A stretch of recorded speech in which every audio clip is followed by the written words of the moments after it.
అంతు చూస్తామంటారు, నామరూపాలు లేకుండా చేస్తామంటారు.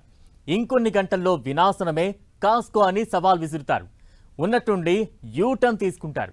ఇరాన్పై యుద్ధంలో ఇది ట్రంప్ తీరు. ఆయన చేస్తున్న హెచ్చరికలు, ఇస్తున్న బెదిరింపులు గల్ఫ్ దేశాల పీకల మీదకు తీసుకొస్తున్నాయి. ట్రంప్ యుద్ధ వ్యూహాలపై ఆ దేశాలన్నీ తీవ్ర అసంతృప్తిలో ఉన్నాయా? వాళ్ల ఆందోళనకు కారణాలేంటి? అసలు భయాలు అవేనా? నిజంగా ట్రంప్కు ఓ ప్లాన్ లేకుండా పోయిందా? యుద్ధాన్ని ఎలా ముందుకు నడిపించాలో అర్థం కావడం లేదా?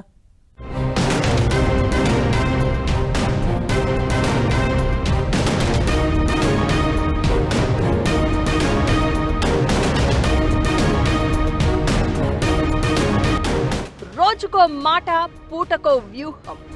ఇరాన్ యుద్ధంలో ఇది ట్రంప్ సీన్.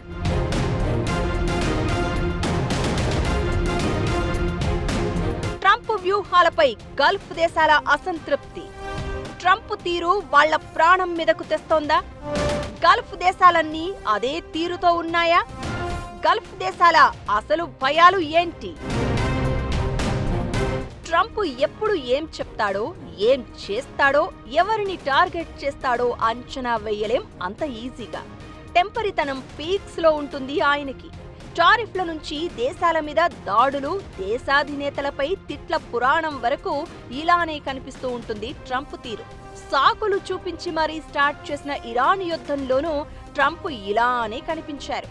వెనుజువేలా ఎపిసోడ్ తర్వాత మనదే ఇదంతా అనే రేంజ్ లో ఇరాన్ మీద యుద్ధం మొదలు పెట్టారు ట్రంప్. అయితే టెహ్రాన్ ఇస్తున్న జలకలకు అమెరికా మైండ్ బ్లాంక్ అవుతోంది. ఇరాన్ మీద ఎలాగైనా పై చేయి సాధించాలనే పట్టుదలతో గంటకో స్ట్రాటజీ, రోజుకో మాట, పూటకో నిర్ణయం అనే రేంజ్ లో ముందుకు వెళ్తున్నారు ట్రంప్. అమెరికా తీసుకునే ఏ నిర్ణయమైనా ప్రపంచాన్ని ఎఫెక్ట్ చేస్తుంది. అలానే ఇరాన్ పై వారు విషయంలో తీసుకునే డెసిషన్ ఇప్పుడు గల్ఫ్ దేశాల పీకల మీదకు తీసుకువస్తోంది. అమెరికాను కంట్రోల్ చేసేందుకు గల్ఫ్ లోని మిత్ర దేశాలను టార్గెట్ చేస్తోంది ఇరాన్. దీంతో సీన్ మరింత ఉద్రిక్తంగా మారుతోంది. ట్రంప్ వేస్తున్న స్ట్రాటజీలు, అనుసరిస్తున్న వ్యూహాల మీద గల్ఫ్ దేశాలు తీవ్ర అసంతృప్తి వ్యక్తం చేస్తున్న పరిస్థితి కనిపిస్తోంది. ఫిబ్రవరి 28న ఆపరేషన్ ఎపిక్ ఫ్యూరీ పేరుతో ఇజ్రాయెల్తో కలిసి ఇరాన్ మీద దాడులు మొదలుపెట్టింది అమెరికా. ఆ తర్వాత అది భీకరమైన యుద్ధంగా మారింది. ఇరాన్ను తక్కువగా అంచనా వేయడం ఎంత తప్పో కొద్ది రోజులకే ట్రంప్కు తెలిసొచ్చింది. దీంతో టెహ్రాన్ను దారిలోకి తెచ్చుకునేందుకు పడుతున్న కష్టాలు అన్నీ ఇన్ని కావు. శాంతి ఒప్పందంపై సంతకాల తర్వాత చల్లారినట్లే కనిపించిన పశ్చిమాసియా ఇప్పుడు మళ్లీ భగ్గుమంటోంది. అమెరికా, ఇరాన్ మధ్య భీకర దాడులు కొనసాగుతున్నాయి. యుద్ధం మొదలై 5 నెలలు దాటినా మొదటి రోజు ఎలా ఉందో ఇప్పటికీ అలానే కనిపిస్తోంది గ్రౌండ్లో సీన్. సుదీర్ఘంగా కొనసాగుతున్న ఉద్రిక్తతలతో పశ్చిమాసియా అంతటా ఆందోళనలు పెరుగుతున్నాయి. ఇలాంటి తరుణంలో అమెరికా అనుసరిస్తున్న విధానాలపై గల్ఫ్ దేశాల్లో తీవ్ర అసహనం వ్యక్తమవుతున్నట్లు కనిపిస్తోంది. ఇరాన్తో ఎలా వ్యవహరించాలి అన్న దానిపై యుఎస్ దగ్గర క్లియర్ స్ట్రాటజీ లేకుండా పోయిందా అంటే అవును అనే సమాధానమే వినిపిస్తోంది. అమెరికాకు చెందిన ది వాల్ స్ట్రీట్ జర్నల్ సంచలన నివేదిక బయటపెట్టింది. ట్రంప్ వ్యూహాలతో గల్ఫ్ దేశాలు పడుతున్న ఇబ్బందులను, ఆ దేశాల అసంతృప్తులను ఈ రిపోర్టు బయటపెట్టింది.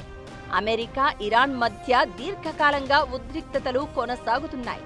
ఈ పోరాటంలో ఇరాన్ చేసే ప్రతీకార దాడులకు తామే మొదట బలవుతున్నామని గల్ఫ్ భాగస్వామ్య దేశాలు ఆవేదన వ్యక్తం చేస్తున్నాయి. నిజానికి ట్రంప్ వైఖరిలో స్థిరత్వం లేకుండా పోతోంది. ఒకసారి తీవ్రమైన సైనిక హెచ్చరికలు జారీ చేయడం, ఆ తర్వాత రోజే దాడులను వాయిదా వేసి శాంతి ఒప్పందాలపై ఆశలు వ్యక్తం చేయడం. ఇలాంటి ప్రకటనలతో అసలు అమెరికా దీర్ఘకాలిక వ్యూహమేంటో అర్థం కాక గల్ఫ్ దేశాలు గందరగోళానికి గురవుతున్నాయి. ఇరాన్ ఎనర్జీ కేంద్రాలు టార్గెట్ గా దాడులు చేస్తామని హెచ్చరించిన ట్రంప్ ఆ తర్వాత 48 గంటలు తిరగకముందే నిర్ణయాన్ని వాయిదా వేసుకున్నారు. ఇది జస్ట్ శాంపిల్ మాత్రమే. వార్ స్టార్ట్ అయినప్పటి నుంచి ట్రంప్ తీసుకున్న ఇలాంటి నిర్ణయాలు ఎన్నో. నిజానికి అమెరికాతో ఉద్రిక్తతలు ముదిరితే ఇరాన్ ముందు టార్గెట్ చేసేది గల్ఫ్ దేశాలని. చమురు క్షేత్రాలు, ఇంధన మౌలిక వసతులపైన ప్రతీకార దాడులు చేసే ప్రమాదం ఉంది. ఇరాన్ వేసే క్షిపణులు, డ్రోన్లను ఎదుర్కొనేందుకు తమ దగ్గర ఉన్న వైమానిక రక్షణ వ్యవస్థలు సరిపోవని గల్ఫ్ దేశాలు టెన్షన్ పడుతున్నాయి. దీంతో అమెరికా నుంచి అదనపు రక్షణ ఆయుధాలను, రక్షణ హామీని కోరుతున్నాయని నివేదికలు చెప్తున్నాయి. హర్ముజ్ జలసంధి క్లోజ్ కావడం, పశ్చిమాసియా అంతటా యుద్ధ భయాలు నెలకొనడంతో వ్యాపారం, చమురు ఎగుమతులు, ప్రాంతీయ స్థిరత్వం దెబ్బతింటాయని గల్ఫ్ దేశాలు ఆందోళన పడుతున్నాయి. అయితే ఆ ప్రాంతంలోని అన్ని దేశాలు ఇదే తీరులో ఉన్నాయా అంటే కాదు అనే అభిప్రాయాలు వినిపిస్తున్నాయి. ఇరాన్ సంక్షోభం ఎదుర్కొనే విషయంలో గల్ఫ్ మిత్ర దేశాల్లో కూడా భిన్నాభిప్రాయాలు కనిపిస్తున్నాయని WSJ రిపోర్ట్ చెప్తోంది. దౌత్య మార్గాన్ని ఎంచుకోవాలని సౌదీ అరేబియా కోరుతూ ఉంటే UAE మాత్రం ఇరాన్పై కఠినమైన సైనిక బలాన్ని ప్రయోగించాలని ట్రంప్పై ఒత్తిడి తీసుకువస్తోంది. ఓవరాల్ గా ట్రంప్ నిర్ణయాలతో గల్ఫ్ ప్రాంతంలో మెజారిటీ దేశాలు తీవ్ర ఆందోళనకు గురవుతున్నాయి. ఇకటు ఇరాన్తో యుద్ధం విషయంలో దేశం బయట నుంచే కాకుండా అమెరికాలోనూ ట్రంప్పై తీవ్రమైన రాజకీయ ఒత్తిడి ఉన్నట్లు WSJ నివేదిక తెలిపింది. నవంబర్లో మధ్యంతర ఎన్నికలు ఉన్నవేళ ఇరాన్తో యుద్ధం అమెరికా జనాల్లో తీవ్ర అసంతృప్తిని కలిగించే అవకాశం ఉంది అన్న అభిప్రాయం వ్యక్తమవుతోంది. ఓటర్లలో పెరుగుతున్న ఆగ్రహం రిపబ్లికన్ పార్టీ అవకాశాలను దెబ్బతీస్తుందనే భయం ఆ పార్టీలో ఉన్నట్లు WSJ తన నివేదికలో చెప్పింది. ఇరాన్ కూడా ట్రంప్ ఎదుర్కొంటున్న ఈ రాజకీయ ఒత్తిడిని గమనిస్తోంది. ఒకవేళ దౌత్య చర్చలు విఫలమైతే అమెరికా దాడులు చేయకముందే ముందస్తు ప్రతీకార దాడులకు దిగేందుకు IRGC వ్యూహాలు రచిస్తున్నట్లు తెలుస్తోంది. ఇజ్రాయెల్తో కలిసి ఇరాన్ మీద దాడులకు సిద్ధమైన అమెరికా ఉన్నట్లుండి ఆ ప్లాన్ వెనక్కు తీసుకుంది. దీనికి తన మార్క్ లాజిక్ చెప్పారు ట్రంప్. అసలు దాడులను ఎందుకు నిలిపివేశారు? పైకి చెప్పే కారణాలేంటి? అసలు విషయం ఏంటి? ఇరాన్తో యుద్ధం విషయంలో సౌదీ అరేబియా ఎందుకు భయపడుతోంది? దౌత్య చర్చలే కావాలని పదే పదే ఎందుకు కోరుతోంది? 5 నెలలు దాటేసిన ఈ యుద్ధానికి ఫుల్ స్టాప్ పడే అవకాశాలు ఉన్నాయా? ఇరాన్పై దాడులు ఎందుకు ఆపేసినట్లు ట్రంప్ చెప్పే కారణం నిజం కాదా? ఇరాన్ యుద్ధంపై సౌదీ భయం ఎందుకు? గల్ఫ్ దేశాల అసంతృప్తి చెప్తుందేంటి? పశ్చిమాసియా యుద్ధం ఆగేది ఎప్పుడు? పశ్చిమాసియాలో నెలకొన్న తీవ్ర యుద్ధ వాతావరణం వేళ ట్రంప్ ప్రకటన ఆసక్తి రేపుతోంది. ఇరాన్పై ప్రణాళికాబద్ధంగా జరపాల్సిన భారీ సైనిక దాడిని తాత్కాలికంగా నిలిపివేస్తున్నట్లు, దౌత్య చర్చల ద్వారా సమస్య పరిష్కారానికి ప్రాధాన్యత ఇస్తున్నట్లు ప్రకటించారు. రెండో ప్రపంచ యుద్ధం తర్వాత అంతటి భారీ స్థాయిలో జరగబోయే అతిపెద్ద దాడులలో ఒకటిగా భావించిన ఈ సైనిక చర్యను ఇరాన్, మధ్యప్రాచ్య పొరుగు దేశాల విజ్ఞప్తి మేరకు వాయిదా వేసినట్లు వివరించారు. అమెరికా సైనిక దళాలు పూర్తి స్థాయిలో దాడులకు రెడీ అయినా శత్రుత్వ తీవ్రతను తగ్గించేందుకు దౌత్య మార్గాన్ని ఎంచుకోవాల్సి వచ్చిందని సౌదీ, UAE, ఖతార్ లాంటి ప్రాంతీయ భాగస్వామ్య దేశాలతో పాటు ఇరాన్ నుంచి వచ్చిన ప్రతిపాదనలను పరిగణలోనికి తీసుకుని ఈ నిర్ణయం తీసుకున్నట్లు తెలిపింది. ఇక కొత్తగా ప్రతిపాదించిన ఒప్పందంలో 2 అంశాలు కీలకంగా ఉన్నాయి. మొదటిది హర్ముజ్ను వెంటనే పూర్తిగా తెరవడం, రెండోది ఇరాన్ అణు కార్యక్రమాన్ని ముగించడం. ఇకటు దాడిని నిలిపివేయాలని తాము అమెరికాను కోరినట్లు జరుగుతున్న ప్రచారాన్ని ఇరాన్ ఖండించింది. ట్రంప్ వ్యాఖ్యలు పూర్తిగా అబద్ధమన్న టెహ్రాన్ ఎలాంటి పరిస్థితినైనా ఎదుర్కొనేందుకు తమ సైన్యం సిద్ధంగా ఉందని ప్రకటించింది.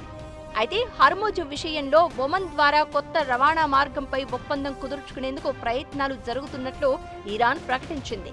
ప్రాంతీయంగా సార్వభౌమాధికారాన్ని కాపాడుకుంటూనే చర్చల్లో పాల్గొంటామని క్లారిటీ ఇచ్చింది. దీంతో ట్రంప్ చెప్పిన కారణం నిజమేనా అనే చర్చ జరుగుతోంది. అటు అమెరికాను మరో సమస్య వెంటాడుతున్నట్టు తెలుస్తోంది.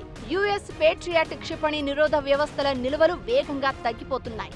ఇరాన్తో యుద్ధానికి ముందు అమెరికా దగ్గర 2300 పేట్రియాట్ ఇంటర్సెప్టర్లు ఉండగా ప్రస్తుతం అవి 827 కంటే తక్కువకు పడిపోయాయనే అంచనాలు వినిపిస్తున్నాయి. సైనికులను రక్షించడానికి అవసరమైన క్షిపణులు తగ్గిపోతున్నాయని అమెరికా అధికారులు ఆందోళన వ్యక్తం చేస్తున్నారు. ఇకటు సౌదీ అరేబియా యువరాజు మహ్మద్ బిన్ సల్మాన్ ట్రంప్కు ఫోన్ చేసి యుద్ధాన్ని నిలిపివేయాలని విజ్ఞప్తి చేశారు. దీంతో అసలు సౌదీ ఎందుకు ఇంతలా భయపడుతోందనే చర్చ జరుగుతోంది. ప్రపంచంలోనే అత్యధికంగా చమురు నిల్వలు ఉన్న దేశాలలో సౌదీ అరేబియా ఒకటి. ఇప్పుడు ఆ దేశం విజన్ 2030 లక్ష్యంతో ముందుకెళ్తోంది. చమురు, సహజ వాయువు ఎగుమతులపై ఆధారపడుతున్న ఈ దేశం సుస్థిర ఆర్థిక వ్యవస్థను నిర్మించుకునే ప్రయత్నం చేస్తోంది. పెట్టుబడులు, లాజిస్టిక్స్, పర్యాటకం, ఆవిష్కరణలకు ప్రపంచ కేంద్రంగా ఉండేలా సమగ్ర విధానాన్ని రూపొందించి దానిని అమలు చేసే దిశగా ముందుకెళ్తోంది. అమెరికా ఇరాన్ యుద్ధంతో ఇప్పటికే గల్ఫ్ ప్రాంతంలో అనిశ్చితి నెలకొంది. చమురు రవాణా స్తంభించిపోయింది. ఇదే పరిస్థితి కొనసాగితే గల్ఫ్లో అతిపెద్ద దేశంగా ఉన్న సౌదీపై దాని ప్రభావం ఖచ్చితంగా పడుతుంది. దీంతో యుద్ధాన్ని ముగించాలని సౌదీ అరేబియా అమెరికాకు విజ్ఞప్తి చేస్తోంది. నిజానికి అమెరికాతో కలిసి ఇరాక్లోని మిలీషియా గ్రూపులపై సౌదీ వైమానిక దాడులు చేసింది. ఆ తర్వాత ఇరాన్ మరింత రెచ్చిపోతోంది. దీంతో ఈ ఉద్రిక్తతలకు దూరంగా ఉండడంతో పాటు దౌత్య చర్చలను ముందుకు తీసుకువెళ్లాలనే వ్యూహంతో సౌదీ కనిపిస్తోంది. ఓవరాల్గా ఇరాన్పై యుద్ధంలో ట్రంప్ అనుసరిస్తున్న వ్యూహాలపై గల్ఫ్ దేశాల్లో అసంతృప్తి కనిపిస్తోందనేది వాస్తవం. దీంతో ఈ పరిణామాలు చాలా రకాల సంకేతాలు ఇస్తున్నాయనే అభిప్రాయాలు వినిపిస్తున్నాయి. ట్రంప్కు ఇప్పుడు గల్ఫ్ దేశాలు ఇస్తున్న మద్దతు కూడా పూర్తిగా షరతులతో కూడుకున్నదే అని అర్థమవుతోంది. ఇరాన్ను కంట్రోల్ చేయాలని గల్ఫ్ దేశాలు కోరుతున్న దీర్ఘకాల యుద్ధం ప్రాంతంలో మరింత అస్థిరతను తెచ్చే చర్యలకు మద్దతు ఇవ్వడానికి సిద్ధంగా లేవు. ఇలాంటి పరిస్థితుల్లో ఇరాన్పై అమెరికా తీసుకునే ప్రతి నిర్ణయానికి గల్ఫ్ దేశాలు ఆటోమేటిక్గా మద్దతు ఇస్తాయని ట్రంప్ భావించే పరిస్థితి లేదు. ఇకటు యుద్ధం ప్రారంభమై 5 నెలలు గడుస్తున్న పరిస్థితి ఇప్పటికీ ఉద్రిక్తంగానే కనిపిస్తోంది.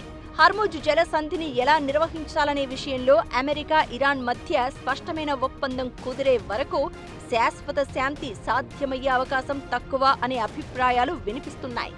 ఘర్షణ మరింత కాలం కొనసాగితే లెబనాన్, ఇజ్రాయిల్, పాలస్తీనా, యెమెన్, ఇరాక్ లాంటి ప్రాంతాల సమస్యలు కూడా ఇందులో కలిసిపోయి పరిస్థితి మరింత క్లిష్టంగా మారే ప్రమాదం ఉందనే హెచ్చరికలు కూడా వినిపిస్తున్నాయి.